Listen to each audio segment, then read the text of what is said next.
Bonjour, bonjour, je me prénomme Céline et j'ai quelques infos à vous passer. Mais avant ça, je voudrais vous souhaiter une magnifique année 2020.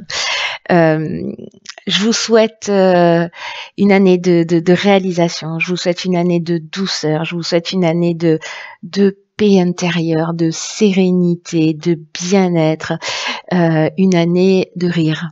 Voilà, beaucoup de rire, parce que sinon on est foutu, hein.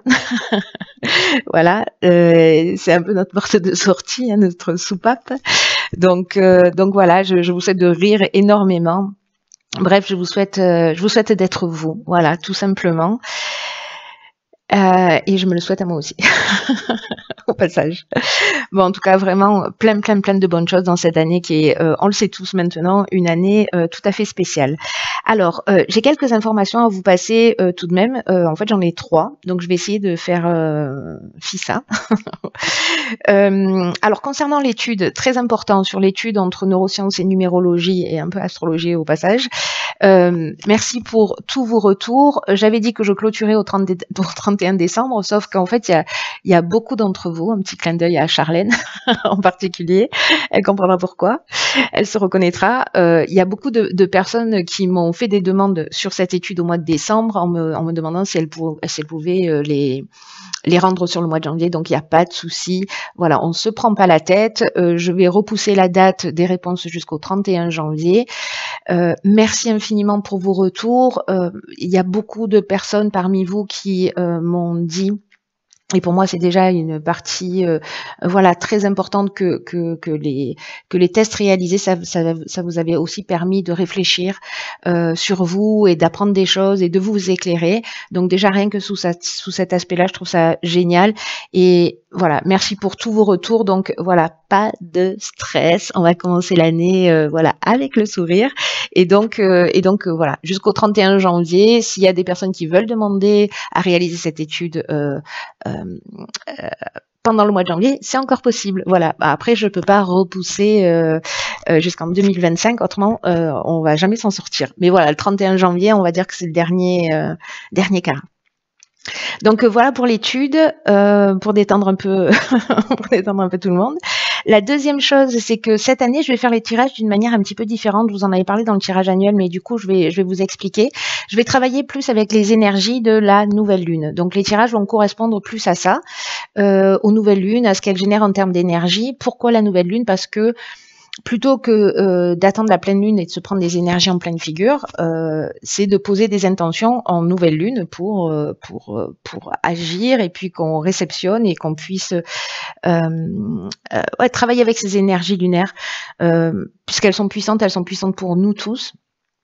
Donc voilà, c'est travailler avec ces nouvelles lunes parce que c'est le début du cycle de nouvelle lune à nouvelle lune avec au milieu une pleine lune qui a un pic en fait d'énergie.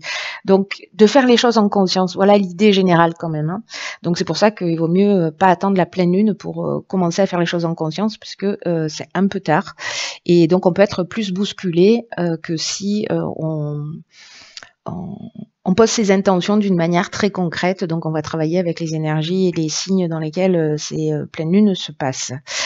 Voilà pour ça, donc c'est pas le cas évidemment sur le mois de janvier, enfin là, maintenant sur le tirage que je vais faire, mais à partir de fin janvier, ce sera le cas. Je crois que la prochaine est, je ne sais plus quand, 24, je crois, janvier. Donc vous aurez les tirages avant cette date-là. Qu'est-ce que je voulais vous dire d'autre? Ah oui, alors je vais vous parler des cartes comme ça, je le fais qu'une fois, donc soyez attentifs. Les tirages vont se faire de la manière suivante. Je vais utiliser le tarot des rêves pour le domaine professionnel, le tarot des voyants pour le domaine sentimental, le John Boer Tarot pour le domaine matériel et le domaine financier, et le tarot initiatique. Alors, je vous ai mis le petit livret, je vous explique pourquoi, parce que la boîte est géante. Voilà, donc, et le tarot initiatique pour tout ce qui est évolution personnelle, évolution spirituelle. Voilà, je vous ai mis les cartes qui correspondent à chaque jeu pour que vous puissiez faire le lien quand vous verrez les tirages. Il y aura également une carte pour chacun de ces domaines-là, qui sera un peu l'énergie générale, qui sera issue de l'oracle de la triade que vous connaissez déjà. Donc ça c'est fait, je vous l'ai expliqué. La dernière chose, et pas des moindres, c'est que vous m'avez fait beaucoup de demandes sur des formations en numérologie, en tarologie, sur l'intuition. Donc ça y est, le calendrier est à jour, il est planifié pour tout 2020. Donc pour les personnes que ça intéresse, n'hésitez pas à m'envoyer un mail, enfin vous aurez l'information sous cette vidéo. Je prends que très peu de personnes par formation parce que voilà, je préfère quand c'est un peu intime et qu'on peut vraiment travailler sur chacun d'entre vous.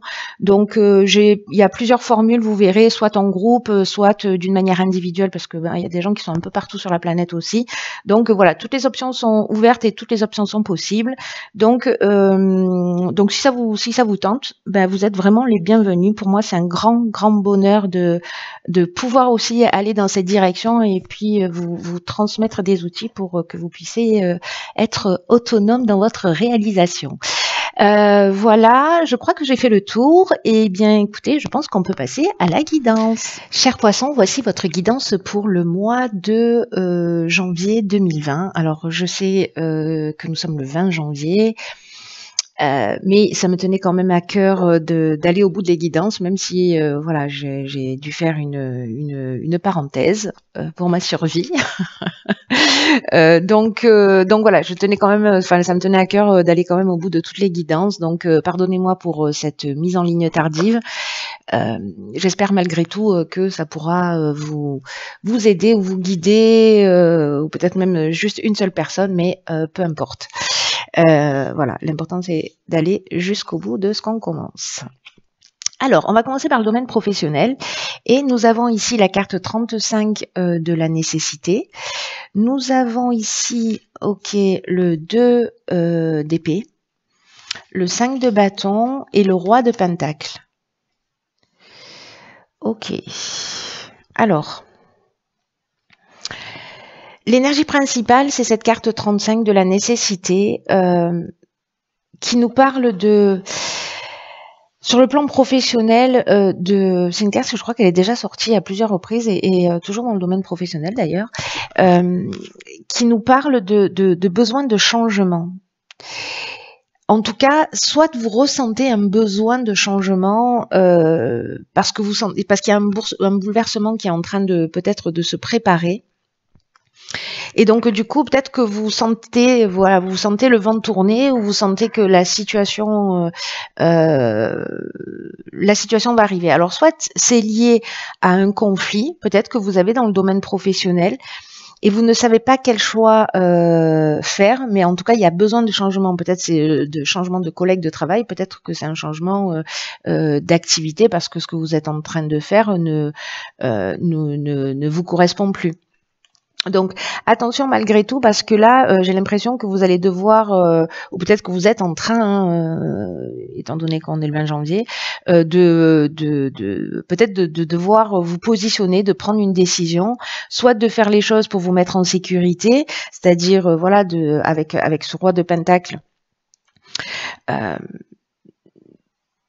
d'être vraiment dans le côté pratique, stabilisant, mise en sécurité, mais en même temps, ce roi de pentacle, voilà, c'est le chef d'entreprise, hein, c'est un personnage qui est charismatique, qui a un esprit pratique et stabilisant, donc c'est aussi une énergie, soit vous êtes déjà dans cette énergie, peut-être une occasion justement parce que vous arrivez à saturation de passer à autre chose, c'est aussi une option possible, mais j'ai l'impression que vous allez devoir vous positionner.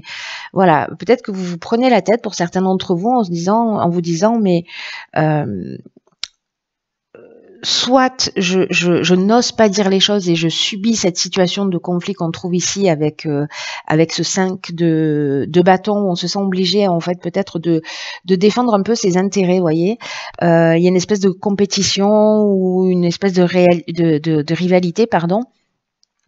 Mais il y a aussi cette idée dans le 5 de bâton de pas savoir exactement où on en est, ou de se sentir en compétition, et donc du coup il y a des décisions à prendre, il y a une décision à prendre. Peut-être que certains d'entre vous aussi, alors soit je vais aller très loin, subissent du harcèlement, soit ils se sentent vraiment persécutés, voilà, où il y a un peu une mise au défi. Peut-être que certains se retrouvent dans le domaine professionnel dans des circonstances qui sont vraiment frustrantes. Enfin, bref, tout ça, ça emmène cette envie de changement, cette envie de prendre les choses en main, de se mettre en sécurité. Peut-être que vous ressentez justement cette frustration, mais que vous ne la montrez pas, vous ne l'exprimez pas. Peut-être que vous, avec ce 2 d'épée, vous réprimez un petit peu vos émotions. Où vous avez la difficulté précisément à vous positionner, à faire un choix. C'est-à-dire que tous les matins, vous allez travailler avec la boule au ventre, vous n'êtes pas content de ce que vous faites, mais vous restez malgré tout dans cette situation. Voilà, vous prenez sur vous parce que peut-être ça vous maintient aussi dans une situation de sécurité. Hein. Voilà, il y a quelque chose de cet ordre-là, mais il y a quand même un besoin de changement qui frétille pour certains d'entre vous qui se sentent concernés par cette situation à l'intérieur de vous. Alors, sur le plan sentimental, qu'avons-nous? Nous avons la carte 53 de la méditation, le 2 de Pentacle, une arcane majeure, la tour, et le page de bâton. Ok.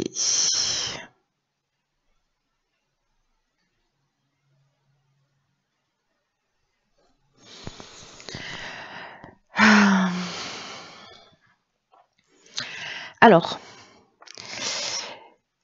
dans le domaine sentimental, l'énergie générale de cette méditation, ce dont elle nous parle, c'est que peut-être que vous avez besoin de beaucoup de douceur, beaucoup de sensualité. Soit il y en a certains qui sont dans l'attente du prince charmant ou du grand amour, hein, si vous êtes un homme, dans l'attente d'une relation amoureuse, ou peut-être qu'on nourrit des espoirs aussi par rapport à une relation. Il y a une idée peut-être aussi d'idéaliser cette relation. Ça ne veut pas dire qu'on n'est pas sincère dans ce qu'on ressent. Ça peut dire aussi que vous pouvez être en relation avec une personne, mais que c'est une relation, c'est de l'amour, mais c'est une relation platonique. Voilà. Donc il manque, enfin il manque, non il manque pas, c'est une autre forme d'amour, c'est tout, il manque rien. Je retire ce que je viens de dire. Alors avec la tour, il y a un changement de perception pour moi. Le 2 de Pentacle, alors soit certains d'entre vous sont en train de jongler. Voilà, peut-être qu'il y a une personne avec laquelle ils sont en contact, avec qui pour l'instant peut-être il ne se passe rien, mais il y a peut-être des sentiments qui sont en train de se développer. Et ici, il y a une idée peut-être de jongler justement entre plusieurs situations, peut-être une envie aussi de s'amuser. Mais il y a aussi une idée de s'adapter aux besoins d'une relation. Vous voyez, parce que cette idée de jongler, c'est aussi peut-être le fait de s'adapter à une situation, d'essayer de trouver un équilibre, d'être dans une forme de flexibilité.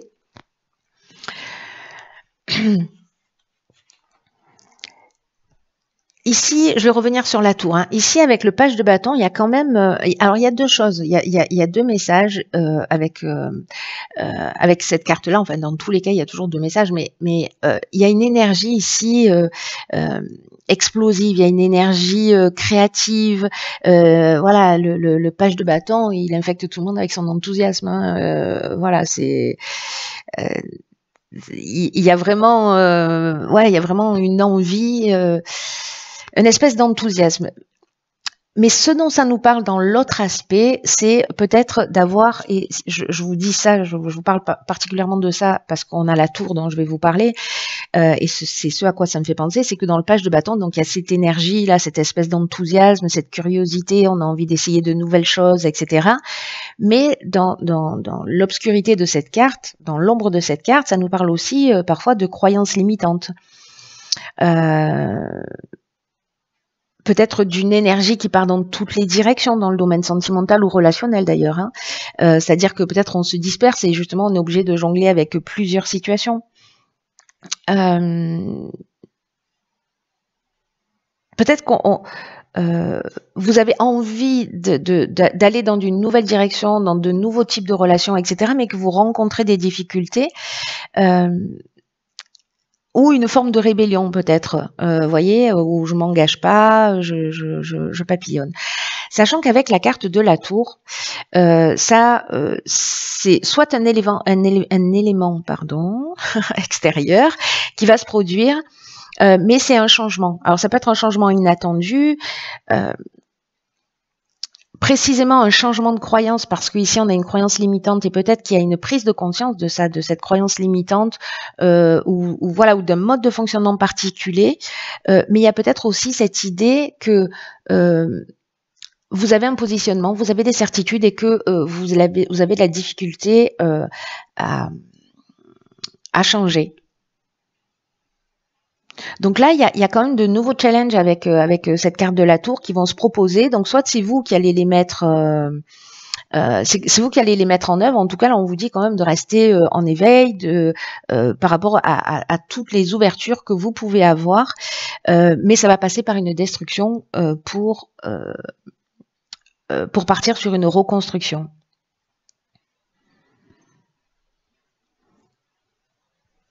Donc soit il y a une forme de déni par rapport à une situation où justement, ou peut-être une forme de mensonge où on est obligé de jongler parce que là, voilà, il y a cette envie du page de bâton, et en même temps, il y a peut-être quelque chose qui va s'effondrer, peut-être que comprendre ce que vous voulez réellement ou peut-être comprendre en fait ce que vous avez perdu lié à cette à ce mode de fonctionnement si vous avez jonglé avec plusieurs situations. Donc bon.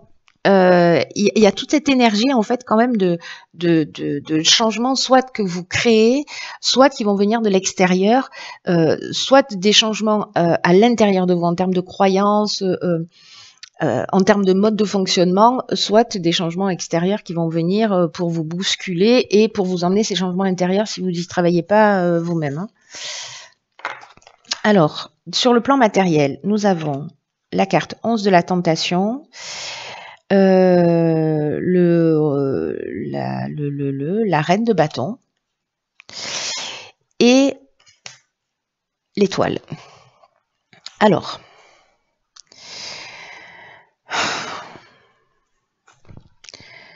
donc là on est en train de parler du plan matériel, on est en train de parler de notre système de valeurs aussi. Et avec la carte 11 de la tentation, parce que c'est l'énergie principale. Les cartes qui l'accompagnent, c'est des cartes qui nous parlent d'aspiration, de réalisation d'un rêve, de mise en sécurité, de prendre soin. Et cette carte de la tentation, sur le plan matériel, c'est un peu comme si nos rêves et nos aspirations, c'est un peu comme si on vivait au-dessus de ses moyens. Voilà, c'est à ça pour moi que ça correspond. Peut-être même pour prendre soin de vous ou pour prendre soin des autres, hein, ou mais voilà, vous avez des aspirations qui fait qu'il y a peut-être des dépenses qui sont excessives ou qui sont inutiles pour s'offrir des choses qui sont superflues. Et qui peut aussi, parce qu'avec cette carte de la tentation, ça nous parle de ça, qui peut aussi, pour certains d'entre vous, pour qui ça parle, vous entraîner à gagner de l'argent et pas de la manière la plus honnête qui soit. Vous voyez, de prendre des raccourcis justement pour pouvoir soit de se mettre en sécurité, soit être dans un confort matériel parce que c'est votre aspiration. Donc voilà, soyez attentifs à ça. C'est vous qui voyez, hein, mais enfin, il n'y a pas de mais d'ailleurs, c'est vous qui voyez ce que vous avez envie de faire. Mais voilà, si on vous, je peux pas m'empêcher de dire mais, c'est affreux. Je suis conditionnée. Donc c'est à vous de voir, voilà. Alors, dans le développement personnel ou spirituel, on a ici la carte de la sagesse, très bien. On a la carte bon, alors elle sera systématiquement à chaque fois, je le ferai exprès que ce ne sera pas possible. Donc ici, on a la carte de l'ermite et ici la carte de la lune. Donc ici, il y a quand même une idée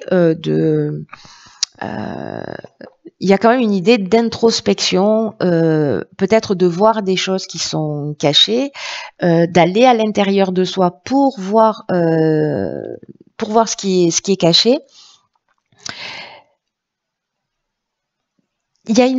Pour moi, il y a certains d'entre vous pour qui ça va résonner. Il y a quand même une recherche véritable d'identité spirituelle ou de compréhension dans le domaine, dans votre développement personnel.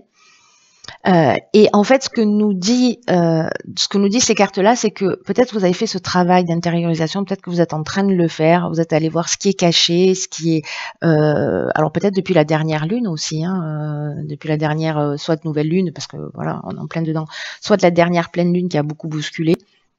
Donc il peut y avoir quelque chose de cet ordre-là aussi, mais ce que ça nous dit, c'est que vous êtes aussi fortifié grâce à toutes les épreuves que vous avez traversées. Et que vous êtes conscient de ça. Voilà, peut-être que ici vous êtes aussi allé chercher vos ressources en vous disant ok, je suis passé par telle étape, par telle étape, par telle étape, mais je suis pas une victime, je suis une un survivant ou une survivante astucieuse.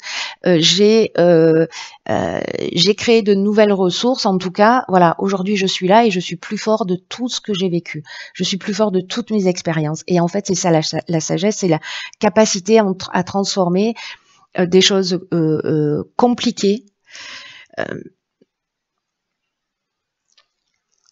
En leçon de vie pour avancer. C'est le principe du tarot qui est quand même justement la voie royale. Hein, c'est une œuvre alchimique qui est de la voie royale, c'est la transformation de soi, hein, de transformation de croyances, etc. Et là, j'ai l'impression que même à travers des erreurs que vous pensez être des erreurs que vous avez commises, il y a une leçon. Voilà, mais il y a ce besoin quand même d'intériorité. Alors, je sais pas si vous êtes en plein dedans, si ça va se proposer à vous, si le job est déjà fait, mais en tout cas, voilà, ça amène cette compréhension et ça tire vraiment vers le haut. Donc, c'est vraiment génial. Peut-être que justement, en allant chercher, vous allez découvrir des choses qui vont vous permettre une compréhension, hein, peut-être aussi sur un schéma de vie ou sur des schémas qui sont répétitifs. Voilà, chers poissons, écoutez, j'espère que cette guidance vous aura été utile ou éclairante, ou vous voyez comment elle va résonner pour vous, même si elle arrive un peu tardivement. Bon, voilà, je fais au mieux. Donc prenez bien soin de vous et je vous dis à très vite pour une nouvelle guidance. Je vous embrasse.